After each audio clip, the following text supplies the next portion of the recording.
Cyprus is very attractive for entrepreneurs because there is a very low corporate tax here, there is no capital gains and no dividend tax, and the best part is that you only have to stay 60 days a year in the country in order to enjoy those benefits, and that is something that no other country offers. We have sun basically all year around, good vibes everywhere, no excessive regulations and no complex bureaucracy, and also almost no crimes. So, moving to Cyprus comes non-arguably with a lot of benefits, but there are some things that you definitely need to know, so definitely make sure to watch this video until the very end. Hey everybody, it's Rico, and in this video I will talk about moving to Cyprus and incorporating a company here just as I did about 4 years ago. In the past 4 years I helped hundreds of people do the exact same thing, and all of them went through the exact same process as I did because I myself have 2 limited companies here in Cyprus as well. I have a bunch of videos talking about why I think Cyprus is one of the best countries to move to, especially in the European Union, but in short, low and no taxes, no language barrier because bilingual, hot climate, low living costs, amazing nature, the sea, tourist destination, great lifestyle, great food, lovely people, a lot of history, interesting culture, and so much more. There are even things so good about Cyprus that I can't say on camera.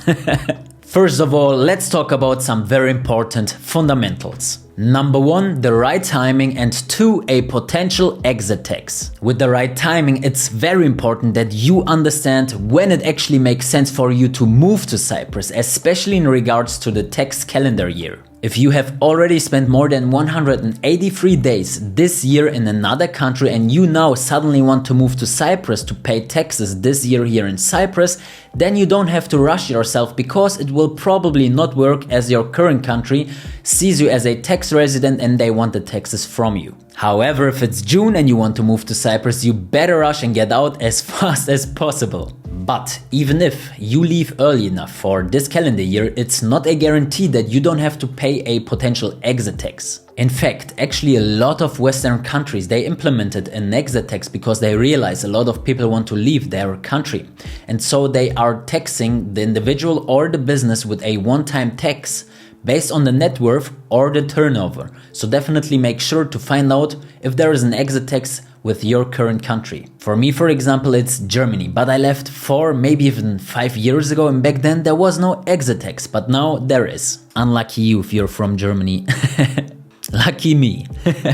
But of course there are some small factors that you definitely should consider, and even some little tricks that might help you to avoid a lot of taxation when you're leaving the country. One of them, for example, is if you even want to move your company to the new country, because you could also just close your company, liquidate it, and then just open a new company here in Cyprus. No one can say anything against it. But of course there are some more technical and legal things you need to consider when doing so, and there it's very important that your accountant or lawyer or consultant knows exactly what he's doing. And if you want to have a recommendation for a very good accountant, definitely check the video description. Now, regarding your immigration as a natural person. Step 1. Always deregister from your old country first. In Germany, I just go to the Einwohnermeldeamt, I pay 10 euros, and then they just put a little sticker on my ID, which looks like this basically, and there it basically says that this guy has no apartment in Germany anymore.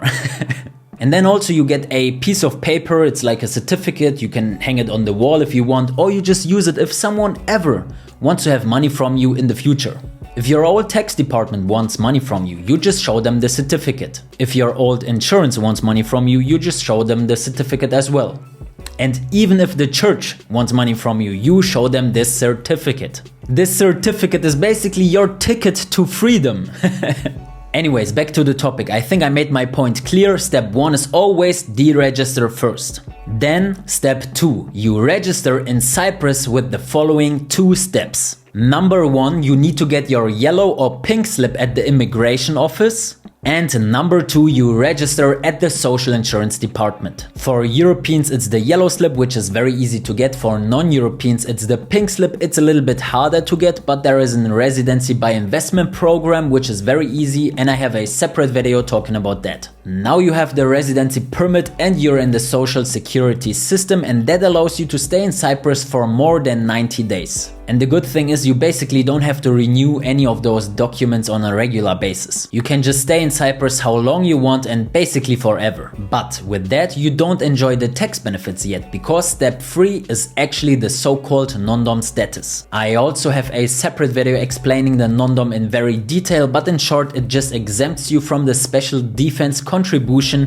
which is basically the dividend tax, and that allows you to live dividend tax-free here in Cyprus with the non-dom. And after 5 years of being a resident in Cyprus, you can even apply for the citizenship and the passport. Step 4 is you register at the tax department, and then you will get your individual tax identification number. And then step number 5 is you register at the National Health System, the NHS or the YESI program. It's all the same basically. And then you will get an European health card, a card like that basically, which gives you basic health coverage in all over Europe. You can even visit private hospitals, and I also have a separate video explaining that in detail. But very important is that you still have to close your current insurance in your old country manually, because if you don't tell them that you have a new health insurance, they are still responsible for you and they can claim money from you even if in the future, unless you provide them a proof that you have a new health insurance. So for your individual immigration to Cyprus, those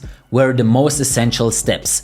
But there are some optional steps that I will now quickly mention as well before we then talk about the company incorporation. Number 1 is you actually need to have utility bills here in Cyprus. It's optional, but you still need them for a lot of scenarios, such as opening a bank account, for example. They always ask for utility bills, and that is basically either your water bill or the electricity bill. So when you're renting an apartment in Cyprus, definitely make sure that the utility bills are in your name. Number 2 is bank accounts, and there you have the option of using a local bank account. I also have a separate video about that. Or you have the option to use fintech bank accounts, which I do as well. Number 3, something that not a lot of people have on their radar, but it's so important, and that is finding new friends and having a network of like-minded people. For that I have 4 tips always, and that is number 1, go to Facebook groups. Just type in the city that you want to move to, and also you can go to co-working spaces. You can go to cafes, gyms, meetups. You can all find that in Facebook groups. Or next one is that you just look for the hashtag and the name of the city, and you find like-minded people, events, or some things where people go to where you can find new friends. But in general, in Cyprus you will not have a hard time meeting new friends, especially during summer. There are so many people here, tourists, people that moved here, people that live here, locals, basically the list is endless. And then next is actually getting a nice house or an apartment for rent or to buy, and finding a nice car for an affordable price so that you don't get overcharged. And I just referred to my videos about those topics as well, because this video would get too long. Just go on my channel and you will find basically videos about any topic. And if there are still any questions left, feel free to reach out to me either via the comment section or the video description. A common mistake I see so many people are doing is that they worry too much and they just overthink this whole process. Of course, I get it. It's a big step to move to another country. I went through the same thing actually twice, maybe even 3 times. I lived in Bali and Switzerland before. But it's a fluid process. And with that, I want to say that if an official government document is not issued out yet, for example, the yellow slip or the non-dom status, you don't have to worry. The authorities know themselves that they may be sometimes a little bit slow, and then you just show them that you actually applied for the non-dom status, for example, and that in most cases is good enough. It doesn't mean that you don't have your non-dom status yet because you applied last week and everything is going under. No. We can just say siga siga, that is a saying we say here in Cyprus, which basically just means slowly and everything is gonna be good. Wow, I'm so positive today. Once you're in the process of moving to Cyprus, you will realize how easy the process actually is. And the hardest step is to actually have the courage to sit in the plane and move to Cyprus and saying goodbye to basically your old life. Before I actually moved to Cyprus, I was exactly like you right now. I was looking in so many websites and videos and books and this and that to look for the answers for my questions. And that is actually why I wanted to make those videos, So you have everything in one place. And I could even make like a video course out of it, sell it for a few €100 and a lot of people would buy it, but I don't want to. I want to give it away for free, and the only thing I can ask for is subscribing to the channel. Alright, that's about it for the immigration of a natural person, and now let's talk about the company formation process. Having a limited company here in Cyprus makes a lot of sense, especially if you're an entrepreneur, because you have very low costs to set it up and you have a very low corporate tax of 12.5% at the moment. I said it in other videos as well, I want to increase it to 15%, but let it be 15%.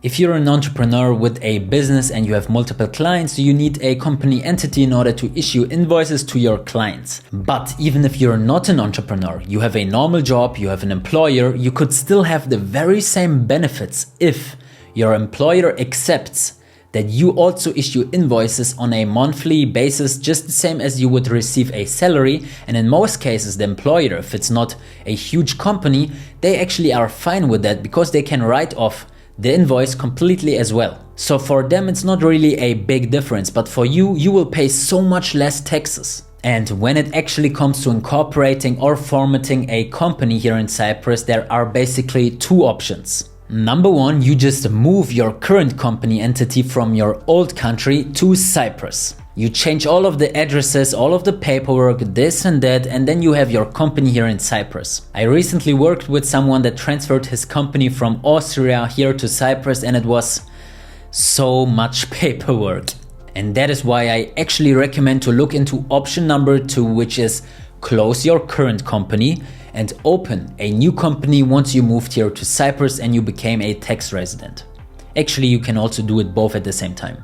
But it really depends on your individual situation because there are pros and cons for both options. A big pro for closing and incorporating a new company is that you will avoid all of the paperwork, the heavy costs and potential taxations. But a big contra is that you will lose potential business contracts and licenses and official documents because you will start a new company. So you would need to issue all of the new licenses, documents, all under the new company name. Also all of the new contracts. If you have 500 employees, you would also need to issue all of the new contracts for all of the people in your company. And some companies even have special contracts with big corporations, for example, and they are not so easy to just reissue because there is a lot of legal work involved. But if you're a solopreneur and you never work with a contract in the first place, obviously closing it and just opening a new one is probably the best option for you. Another option would be that you just open a new entity here in Cyprus and you somewhat play with both of them and use the best benefits with each company,